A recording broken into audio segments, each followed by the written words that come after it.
ya chama cha DAP-K. Kikatiba, naibu wa rais yeye ndiye principal assistant of the President of the Republic of Kenya.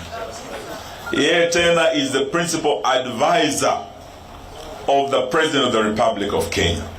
So you cannot be the principal assistant of a president na wewe ndio badala ya ku assist the president, you are the one resisting the same president. It cannot happen in any democracy.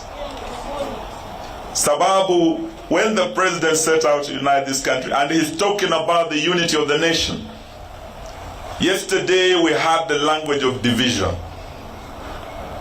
because the president has reached out to every community, every region, every religion, with his brother Raila Amolo Odinga under the banner of Azimio la Umoja to unite the country.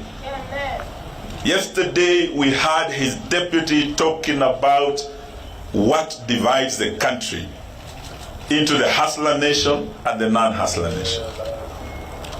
Watoto wa matajiri wapigane na watoto wa maskini, ama watoto wa maskini wanapigana na watoto wa matajiri. This is the language of division that we had yesterday. We had the UDA candidate who was unveiled yesterday saying he will be the president of the hustler nation. That, I want to tell Kenyans today, leaves only one man who will be the president of the Kenyan nation, and that man is Raila Amolo Odinga. Because when you are president, you can't be president of only one section of a country or one section of a society. You will be the president of all Kenyans, the rich and the poor, Christians and Muslims, all of them combined. The entire mosaic of a great nation that makes us very beautiful as a nation, that makes us a rainbow nation. And the leader who has come out clearly, that who has followed the footsteps of Uhuru Kenyatta of uniting, is none other than Raila Amolo Odinga. And that is why, Prof, I'm very happy that you join us today to start again the journey with our President and Prime Minister of uniting this country. This is the same journey we started 10 years ago. Secondly, kwa mambo ya ufisadi, Mheshimiwa Rais has been on record, and it's very rare for a president to actually fire his top leadership, including ministers in his own cabinet, PSs, ambassadors. Tuko na ma PS, tuko hata na magavana who are facing criminal charges, because we have a president who believes in fighting corruption. Yesterday we heard of a deputy president who has been undermining his own president in the war against corruption. He has accused Uhuru Kenyatta of weaponizing the war against corruption.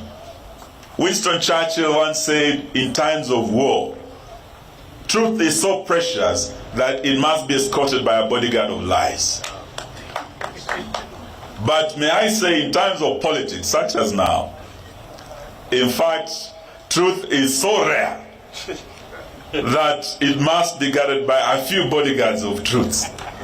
The speech of William Ruto yesterday had very little truth in it, but had very many lies in it. About his own president, about his own government that ironically he's still serving in up to now. As we speak, he's still the deputy president of the same government that he was undermining. Recently he was abroad, bad-mouthing the same government is still serving, and he returns in this country, goes to Thika, the president's home county, comes to Nairobi, and speaks against the same government he's still serving. Ningekuwa Leonard Mambo Mbotela ningeuliza, je, huu ni ungwana? Wewe ni naibu wa rais, na wewe unamshambulia rais, the one you're supposed to be assisting, and lying about his record. We have half-truths. You're talking about what is good in Jubilee, but again, going ahead to say, okay, haya mabaya yote ni ya Uhuru Kenyatta na watu yake. Today I can look every Kenyan in the eye and say, as a minister serving in this government, and who served in the last administration and the last term, that we have achieved much more in the second term than we did in the first term.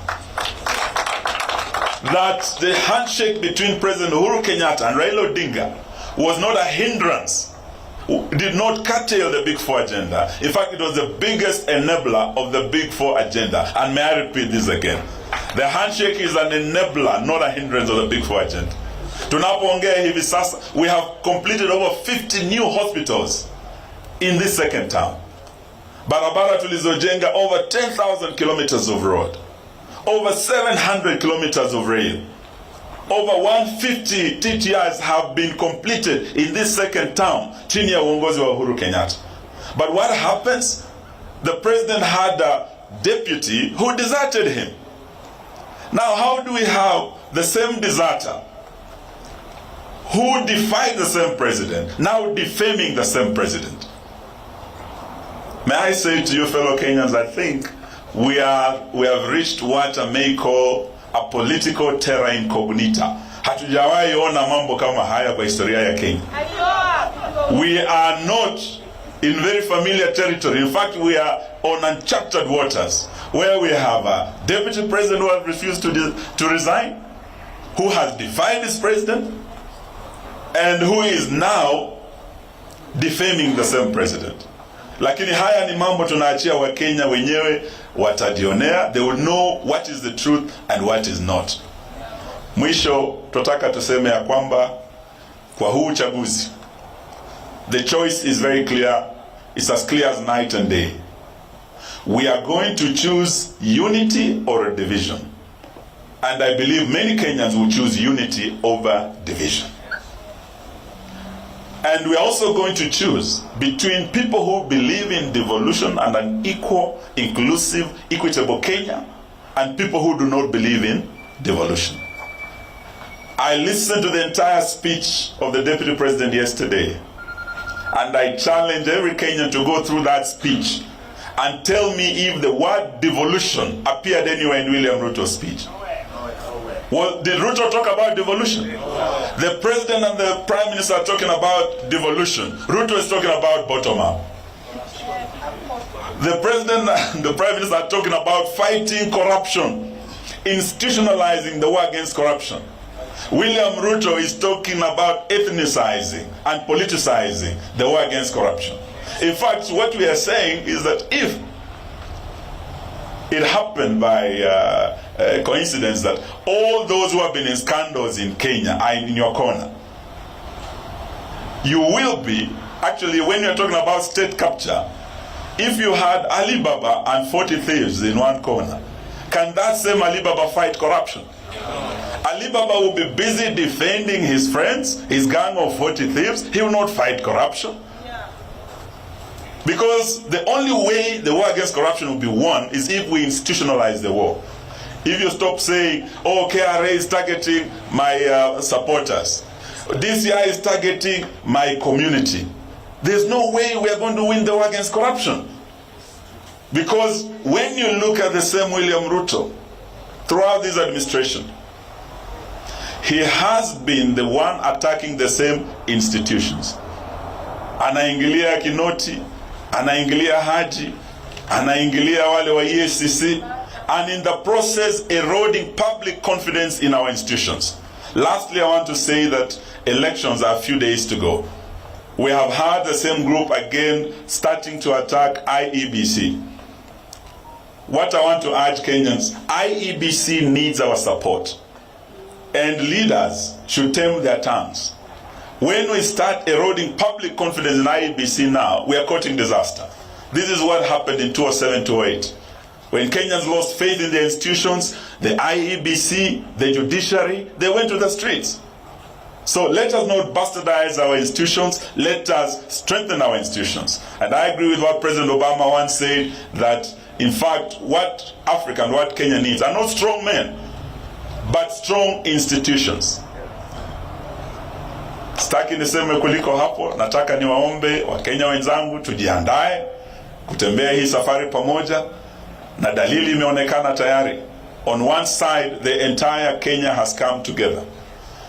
Nimeona leo in one of the polling inaonyesha ya kwamba the next president of Kenya, Raila Amolo Odinga, is leading in 6 regions of Kenya out of 8. Sio dalili imeonekana jamani?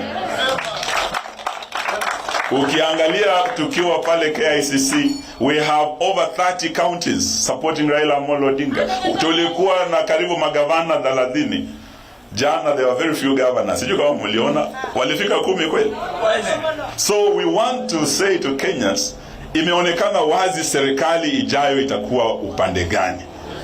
Imeonekana wazi rais ajayo wa 5 atakuwa nani. Na wauliza wenzangu mliopo wa DAP, mnataka kuwa ndani ya serikali ama nje ya serikali? Serikali ijayo ni ya hebu nione mikono mnaoamini serikali ijayo ni Azimio.